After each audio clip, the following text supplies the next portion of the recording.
ప్రియ దేవుని బిడ్డలారా, బైబిల్ చదవటం వినటం వల్ల మనలో విశ్వాసం పెరుగుతుంది. మన మార్గానికి త్రోవ చూపుతుంది.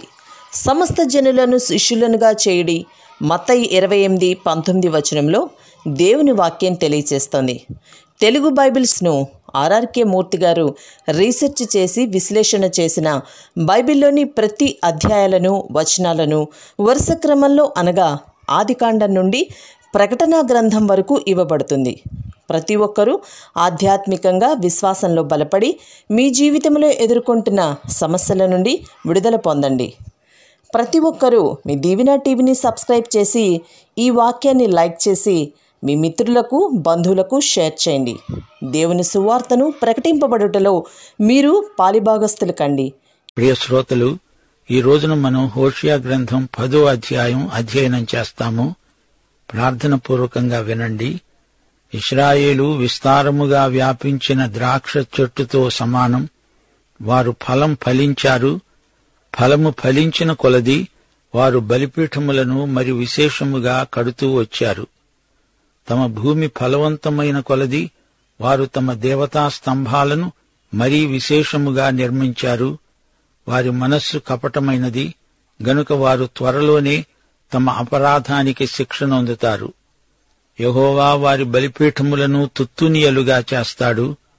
వారు ప్రతిష్ఠించిన దేవతా స్తంభాలను పాడు చేస్తాడు. రాజు మనకు లేడు, మనము యెహోవాకు భయపడము.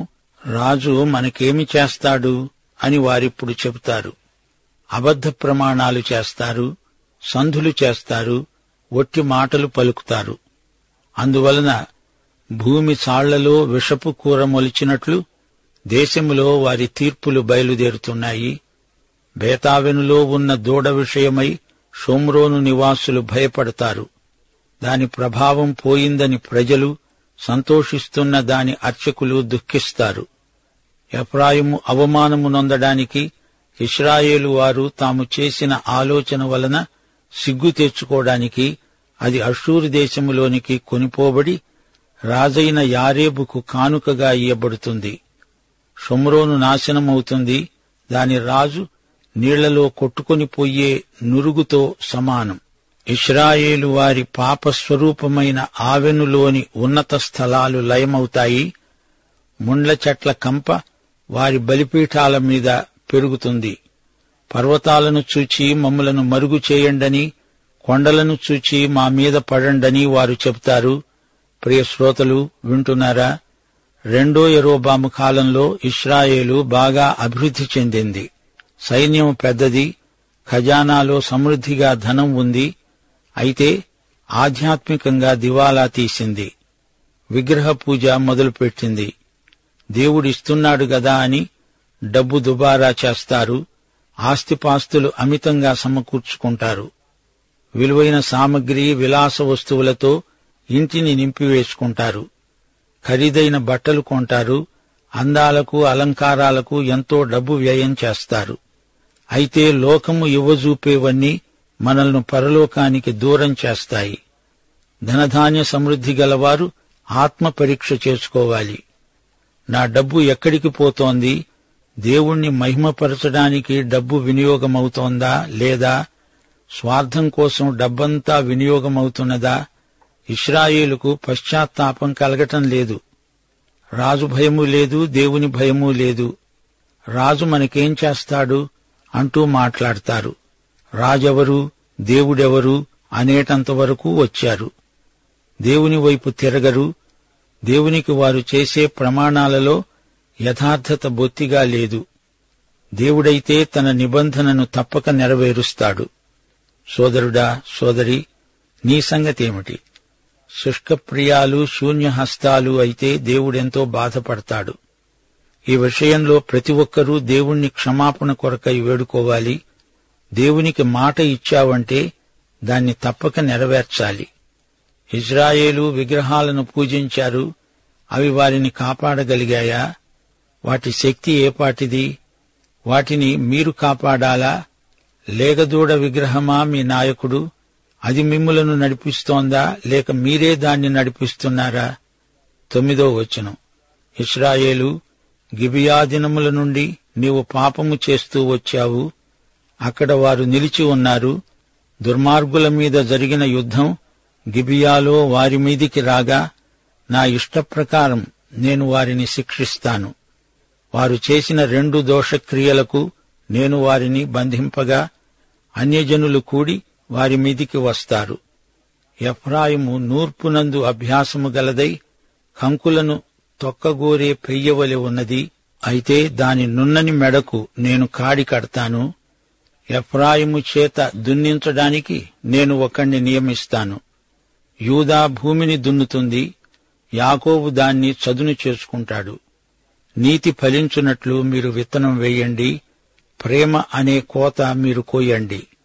యెహోవాను వెతకటానికి ఇదే సమయము గనుక ఆయన ప్రత్యక్షమై మీ మీద నీతి వర్షము కురిపించేటట్లు ఇదివరకు ఎన్నడూ దున్నని బీడు భూమి దున్నండి. నీ ప్రవర్తనను ఆధారము చేసుకొని నీ బలాఢ్యులను నమ్ముకొని నీవు చెడుతనపు పంటకై దున్నావు గనుక మీరు పాపాన్ని కోత కోశారు, అబద్ధానికి ఫలము పొందారు. నీ జనుల మీదికి అల్లరి వస్తుంది. షల్మాను యుద్ధము చేసి బేతర్బేలును పాడు చేసినట్లు ప్రాకారములు గల నీ పట్టణములన్నీ పాడవుతాయి. పిల్లల మీద తల్లులు నేలను పడవేయబడతారు. ఈలాగున మీరు చేసిన ఘోరమైన దుష్టక్రియలను బట్టి బేతేలు మీకు నాశన కారణమవుతుంది. ఉదయకాలమున ఇశ్రాయేలు రాజు కొట్టబడి నిర్మూలమవుతాడు. గిబియా క్రూరత్వానికి కాముకత్వానికి పెట్టింది పేరు. నీతి విత్తనాలు వేస్తే ప్రేమ అనే పంట కోస్తారు. ఇది పొలమును గురించిన దృష్టాంతం. పొలంలో విత్తనాలు వెయ్యాలి. భూమి పదును చేయబడి సిద్ధంగా ఉంది. ప్రియశ్రోత, నీ జీవితమనే పొలం విత్తనాలు వేయడానికి సిద్ధంగా ఉందా? పశ్చాత్తప్త హృదయం దేవుని విత్తనాలకు సిద్ధపడిన క్షేత్రం. దేవుడిచ్చే క్షమాపణకు నీ హృదయం తెరువబడి ఉందా? మరచిపోవద్దు, మనము ఏది విత్తుతామో అదే పంట కోస్తాము. విత్తనం నాణ్యతను బట్టే పంట నాణ్యత. ప్రియశ్రోత, ఎలాంటి విత్తనం వేస్తున్నావు? మన క్రియలకు ఎలాంటి ఫలితాలొస్తాయో అంచనా వేసి చూసుకో. సైన్య బలం ఉంటే చాలు అని ఇశ్రాయేలు వారు ఆత్మవంచన చేసుకున్నారు. సైతాను అబద్ధాలను నమ్మి వారు మోసపోయారు. స్వార్థాపేక్ష లేకుండా వాస్తవాన్ని ఎరిగి లేఖనాలకు అనుగుణంగా మనం తీర్మానాలు చెయ్యాలి. దేవుని వాక్యములో నుండి మన అనుభవాలకు సరిపోయే మాదిరులను గ్రహించి అనుసరించాలి. షల్మాను ఎవరు? ఇతడు మోయాబు రాజు. ఇతడు గిల్యాదు మీద దండెత్తాడు. బేతర్బేలు పట్టణాన్ని ధ్వంసం చేశాడు. ఆ యుద్ధంలో అనేకులు హతమయ్యారు. బేతర్బేలుకు పట్టిన గతే ఇశ్రాయేలుకు పడుతుందని హోషియా ప్రవచిస్తున్నాడు. ఇశ్రాయేలు సైన్య బలం మీద ఆధారపడింది. అది తప్పు. సైన్యం మీద కాదు, దేవుని మీద ఆధారపడడం శ్రేయస్కరం. లేకపోతే శత్రువు సైన్యానికి తానే లొంగిపోవలసి వస్తుంది. ప్రజలను విగ్రహారాధనలోకి నడిపించిన ఇశ్రాయేలుకు నాశనమే ప్రాప్తిస్తుంది. దేవుని తీర్పు అకస్మాత్తుగా వస్తుంది, తప్పకుండా వస్తుంది, వచ్చి తీరుతుంది. ఇశ్రాయేలు చర్యలను దేవుడు గర్హిస్తున్నాడు. వారి మనస్సులో కపటం ఉంది. వారి అపరాధానికి శిక్ష. భూమి ఫలవంతమైన కొలది వారు దేవతా స్తంభాలను విగ్రహాలను స్థాపించడం మొదలుపెట్టారు. యోహాను సువార్త 15వ అధ్యాయంలో ప్రభు అన్నాడు, నేనే నిజమైన ద్రాక్షవల్లిని, ఆయన శిష్యులందరూ ద్రాక్షవల్లిలోని తీగెలు. వారి హృదయం విభక్తమైంది. వారిప్పుడు లేగదూడ విగ్రహాన్ని పూజిస్తున్నారు. వీరు సత్య ఏకదేవారాధనకు బదులు బయలుదేవత పూజలు చేస్తున్నారు. ఈరోజు యెహోవా, రేపు బయలు, ఈ రెండిటినీ కలగలుపు చేస్తున్నారు. ఇది దేవదూషణ కిందికే వస్తుంది. యాకోబు పత్రిక 1వ అధ్యాయం 8వ వచనం ఇదే వాస్తవాన్ని వివరిస్తూ అంటోంది, అట్టి మనుష్యుడు ద్విమనస్కుడై తన సమస్త మార్గములందు అస్థిరుడు. వీరి నోరు మాట్లాడుతూ ఉంటే నొసలు వెక్కిరిస్తుంది. చెప్పేది ఒకటి, చేసేదొకటి. ఇశ్రాయేలీయుల వైఖరి అచ్చం ఇలాగే ఉంది. వారు దేవుని హృదయానుసారులైన మనుషులు కారు. రాజుల మీద నిందలు మోపుతారు, నిష్ఠురాలాడతారు. గాని అసలు సమస్య వారి హృదయంలోనే ఉంది. పెద్ద పెద్ద మాటలు పలుకుతారు, గాని వీరి బ్రతుకులు చాలా చిన్నవి. వీరి మాటల ద్వారా ప్రజా జీవితంలో పరివర్తన వస్తోందా అంటే అదీ లేదు. బైబిల్ మీద చెయ్యి పెట్టి ప్రమాణం చేసి అబద్ధాలు చెప్తారు. ప్రభువు కోసం బహిరంగంగా గొప్ప తీర్మానాలు చేస్తారు, గాని వాటిని అమలుపరచరు. ఒట్టి మాటలు పలుకుతారు. వారి భూమి చాళ్లలో విషపు కూర మొక్కల్లాగా తీర్పు మొలుస్తోంది. వీరి జీవిత వనంలో కలుపు మొక్కల్లాగా తీర్పు వారిపైకి ముంచుకు వస్తోంది. బేతేలునే బేతావెను అంటారు. బేతేలులో ఒకటి, సమరయ్యలో ఒకటి, 2 బంగారు లేగదూడలను స్థాపించారు. ఇప్పుడు ఈ 2 విగ్రహాల మధ్య పోటీ. వీటిలో ఏది విలువైంది, దేనికి ఎంత బంగారం ఉంది అంటూ అంచనా వేస్తున్నారు. ఒకరితో ఒకరు పోటీ పడుతున్నారు. విలువ తగ్గిపోయిందే అని ఏడుస్తున్నారు.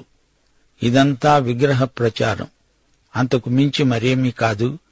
దేవుని మహిమ గతించింది. ఇకాబోదు వీరిప్పుడు తమ విగ్రహాలను బట్టి అతిశయిస్తున్నారు.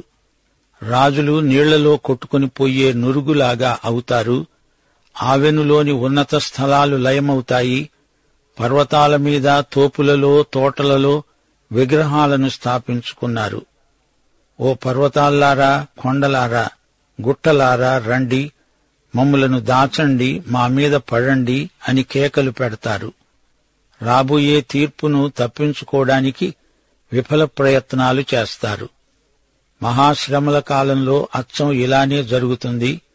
ప్రకటన గ్రంథం 6వ అధ్యాయం 15 నుండి 17వ వచనం వరకు. భూరాజులు, ఘనులు, సహస్రాధిపతులు, ధనికులు, బలిష్ఠులు, ప్రతి దాసుడు, ప్రతి స్వతంత్రుడు కొండగుహలలో, బండల సందులలో దాక్కొని పర్వతాలతో, బండలతో అంటారు, సింహాసనాసీనుడై ఉన్నవాని యొక్క, గొర్రెపిల్ల యొక్క ఉగ్రత మహాదినము వచ్చింది. దానికి తాళజాలిన వాడెవడు? మీరు మా మీద పడి ఆయన సన్నిధికి, గొర్రెపిల్ల ఉగ్రతకు మమ్ములను మరుగు చేయండి. గిబియా పాపం ఘోరమైంది. వారి లైంగిక పాపాలు, వారి క్రూరత్వం హద్దుమీరాయి. ఎఫ్రాయిము పెయ్యలాగా ఉన్నాడు. కళ్ళం తొక్కుతాను అంటుంది గాని పొలం దున్నను అంటోంది. దేవుడంటున్నాడు, నీ చేత బీడు భూములను దున్నిస్తాను. గలతీ పత్రిక 6వ అధ్యాయం 7 నుండి 8వ వచనం వరకు. మోసపోకండి, దేవుడు వెక్కిరించబడడు. మనుష్యుడు ఏమి విత్తుతాడో ఆ పంటనే కోస్తాడు. తన శరీరేచ్ఛలను బట్టి విత్తేవాడు తన శరీరము నుండి క్షయము అనే పంట కోస్తాడు. ఆత్మను బట్టి విత్తేవాడు ఆత్మ నుండి నిత్య జీవము అనే పంట కోస్తాడు. వారు నీతిని విత్తితే కనికరాన్ని పంటగా కోస్తారు. మన నీతి ప్రమాణాలు ఎంతో ఉన్నతమైనవి. ఇశ్రాయేలు ఈ పాఠం నేర్చుకోలేదు. దుర్నీతిని విత్తుతున్నారు, పాపాన్ని కోస్తున్నారు. అబద్ధాలను విత్తి అదే పంట తింటున్నారు. గొప్పవారని చెప్పి మానవ మాత్రుల వైపు చూచారు. దేవుని కంటే ఎక్కువగా రాజులను, రాజ్యాలను నమ్మారు. వీరికి అబద్ధాల పంట తినాల్సిన అధోగతి పట్టింది. దానియేలు గ్రంథం 4వ అధ్యాయం 17వ వచనం. మహోన్నతుడైన దేవుడు మానవుల రాజ్యముపై అధికారి అయి ఉండి తానెవరికి అనుగ్రహింపనిశ్చయిస్తాడో వారికే అనుగ్రహిస్తాడు. ఆయా రాజ్యములపైన అత్యల్ప మనుష్యులను ఆయన నియమిస్తున్నాడని మనుష్యులందరూ తెలుసుకొనున్నట్లు ఈలాగు జరుగుతుంది. ప్రజలెంతో, నాయకులంతా. ఎవరూ దేవునితో జోదమాడలేరు. దొంగలు, వ్యభిచారులు, నేరస్తులు దేవుని దృష్టి నుండి తప్పించుకోజాలరు. దేవుని కన్నులకు మరుగైనది ఏదీ లేదు.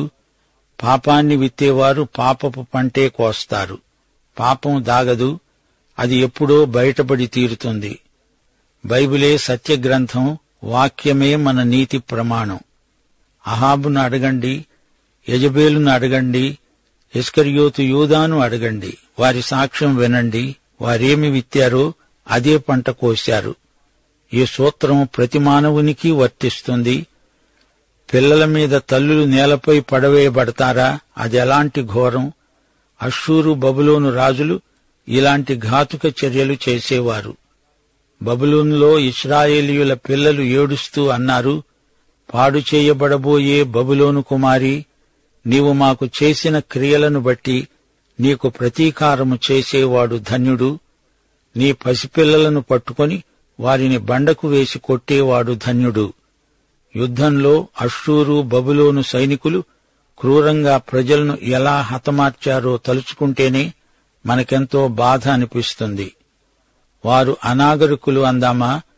ఇప్పుడు అంతకంటే ఘోరంగా మారణాయుధాలను, అణుబాంబులను ప్రయోగిస్తున్నారే. ఇదేనా నాగరికత? ఆత్మహత్యలు, మాదక పదార్థాల వాడకం, శిశుహత్యలు పరోక్షంగా ఎన్నో జరుగుతున్నాయి. ఈ రోజున నేరాలకు, అవినీతికి స్వేచ్ఛ ఉంది. యేసు ప్రభువు వస్తేనే కాని ఈ ప్రపంచ సమస్యలకు పరిష్కారం ఉండదు. శ్రోతలు, చివరికి ఇశ్రాయేలుకు ఏమి జరిగింది? అష్షూరు అధాటున వచ్చి పడింది. ఇశ్రాయేలు అష్షూరుకు చెరగొనిపోబడింది. ఇశ్రాయేలు దాస్య శృంఖలాలలోకి వెళ్లిపోయింది. గమనించండి, ఇశ్రాయేలీయులు ఎందుకు దేవతా స్తంభాలు నిర్మించారు? అవి యెహోవా దేవుని కోసం కాదు, కృత్రిమ దేవతల కోసం. వారి కపట మనస్సుకు, వారి అపరాధాలకు శిక్ష విధిస్తూ వారిని అన్యులకు దేవుడే అప్పగించాడు. 1 కొరింథీ 6:1-8 వరకు పౌలు హెచ్చరికలు ఎంతో సందర్భోచితమైనవి. మీలో ఒకనికి మరి ఒకని మీద వ్యాజ్యమున్నప్పుడు వాడు పరిశుద్ధుల ఎదుట కాక అనీతిమంతుల ఎదుట వ్యాజ్యమాడడానికి తెగిస్తున్నాడా? పరిశుద్ధులు లోకానికి తీర్పు తీరుస్తారని మీరెరుగరా? మీ వలన లోకానికి తీర్పు జరగవలసి ఉండగా మిక్కిలి అల్పమైన సంగతులను గూర్చి తీర్పు తీర్చడానికి మీకు యోగ్యత లేదా? మనము దేవదూతలకు తీర్పు తీరుస్తామని ఎరుగరా? ఈ జీవన సంబంధమైన సంగతులను గూర్చి మరి ముఖ్యముగా తీర్పు తీర్చవచ్చును గదా. కాబట్టి ఈ జీవన సంబంధమైన వ్యాజ్యములు మీకు కలిగిన ఎడల వాటిని తీర్చడానికి సంఘములో తృణీకరించబడిన వారిని కూర్చుండబెడతారా? తన సహోదరుల మధ్యను వ్యాజ్యము తీర్చగల బుద్ధిమంతుడు మీలో ఒక్కడైనా లేడా? వ్యాజ్యమాడే కంటే అన్యాయము సహించడము మేలు కాదా? దానికంటే మీ సొత్తులను అపహరింపబడనివ్వడం మేలు కాదా? అయితే మీరే అన్యాయం చేస్తున్నారు, అపహరిస్తున్నారు, మీ సహోదరులకే ఈలాగు చేస్తున్నారు. తనను తాను కాపాడుకోలేని ఒక దేవతను ప్రజలు పూజిస్తున్నారు. ఆ విగ్రహం ఎంత శోభాయమానంగా ఉన్నప్పటికీ శక్తిలేనిదే. ఇశ్రాయేలు ప్రజలతో పాటు దాన్ని కూడా చెరపట్టి శత్రువు తీసుకుపోయాడు. వారి బలహీనత, మూర్ఘత్వం, వారి దేవుళ్ల శక్తిహీనత బయలుపడింది. ప్రతిదాన్ని గురించి దేవునికి ఒక సమయమున్నది. చాలా కాలం పాటు తీర్పు రాలేదు కాబట్టి అసలు తీర్పే రాదులే అని భావించకూడదు. ముగింపులో 2 పేతురు 3:4-9 వరకు మా శ్రోతలతో పంచుకోగోరుతాము. ప్రభువు రాకడను గూర్చిన వాగ్దానం ఏమైంది? పితరులు నిద్రించినది మొదలుకొని సమస్తమును సృష్టి ఆరంభమున ఉన్నట్లే నిలిచి ఉన్నదే అని చెబుతారని మొదట మీరు తెలుసుకోవాలి. ఏలయనగా పూర్వము నుండి ఆకాశము ఉన్నదని, నీళ్లలో నుండి నీళ్ల వలన సమకూర్చబడిన భూమి దేవుని వాక్యము వలన కలిగిందని వారు బుద్ధిపూర్వకముగా మరుస్తారు. ప్రభువు తన వాగ్దానమును గూర్చి ఆలస్యము చేసేవాడు కాడు. అందరూ మారుమనస్సు పొందాలని కోరుతూ మీ ఎడల దీర్ఘశాంతము గలవాడై ఉన్నాడు. పాఠం ఇంతటితో సమాప్తం. ప్రభు అయిన యేసుక్రీస్తు వారి దివ్యకృప, తండ్రి అయిన దేవుని ప్రేమ, పరిశుద్ధాత్మ యొక్క అన్యోన్య సహవాసము, సమాధానము మనకందరికీ నిత్యత్వము పర్యంతము తోడై ఉండునుగాక. ఆమేన్.